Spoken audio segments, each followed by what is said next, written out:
Hi, welcome to my YouTube channel. Today I'm going to show you a little insight on how to work away ends or loose threads or whatsoever is on the back side of your project you just finished crocheting. Today I took a sample of a Northern Tile square I designed. It is done in a very woolly yarn, but the front looks perfect, but well, if we turn it around you will see all these loose ends happening.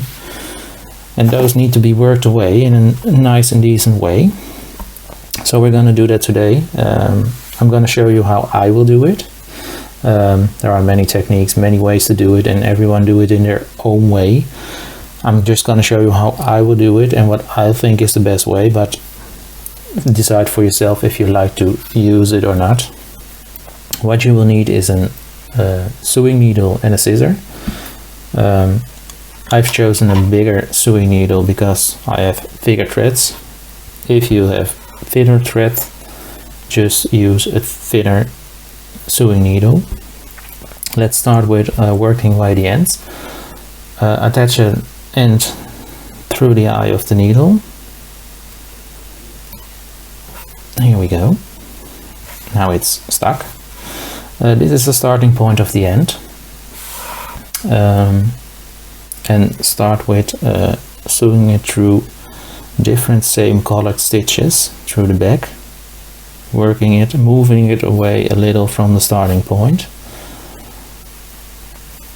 I really don't care where it goes, just as it is the same color, because if you would work this end into a mid-gray section it would look very weird, because it could be like this thread is coming through at the front side and you will get a little green stitch at the front of your work, and that's not something you want.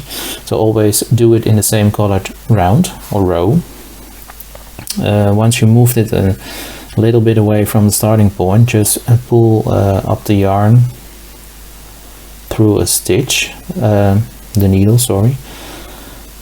Take the thread and pull it around the needle twice, and then pull up through slide the needle through these loops, and you will see it all will glide in each other, making some kind of slip knot, which is for me the best way to even secure twice an end and make sure it is closed. Then we have a little side rest side left, so we're gonna stitch another way through some stitches, like moving it a little further by just using stitch of pulling up a needle through some stitches and working it away. You can also easily go up another direction, just weaving it through. Some people do believe you need to take front loops or back loops of a stitch and make it perfectly fit into some stitches to not mess up a stitch pattern. I only think this is important with garments or projects which have really fine stitch definition, because then you would see it, but most of the crochet work it isn't needed, and I think this is the perfect way to do it. You can just pick any loop you like to just pull it through the way you want it. Now if you see, this is where we started and we just made all the way up to here, so I think this is a safe zone to cut the yarn and make sure it is in it. In this way we have secured the end for about, well, what is it, 4 inches. It's fine. And this is how we are actually doing it with all of these ends. So I'm going to show you another one. Starting point, you have attached the end to the needle. Insert in stitches. Also very important to pull up the first one pretty tight so the end is coming to the back if it's still a bit loose at the front of the work. And just move it away from the beginning a little. So like, well, 1 inch ahead of it. Now insert it in a random loop. Doesn't really matter if it's just the same color, then it's okay. Take the thread, wrap it around twice the needle, and then pull the needle through, and you will see it once again secures. This just leaves this is just an extra safety mark for any end to get loose or whatsoever.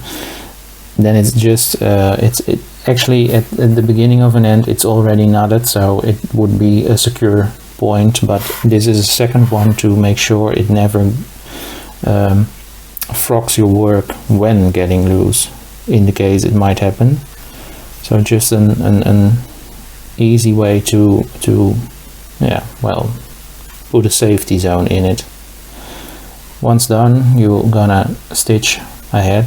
No need to make any cross stitches or whatsoever, just pull it through loops which you like. Important to use the same colors.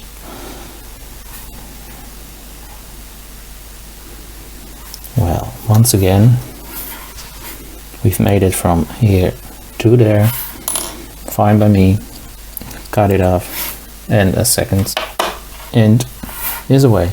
You're gonna do this with all of these, with the end result of a flat back side as well, and then block the pattern and it will be done. So this is my way of getting rid of ends, weaving in, showing you how my way is done. Thank you for watching this video. I hope you liked it, find it interesting or fun to watch, and hope to see you in the next video. If you liked it, please hit the like button, and see you next time. Bye bye.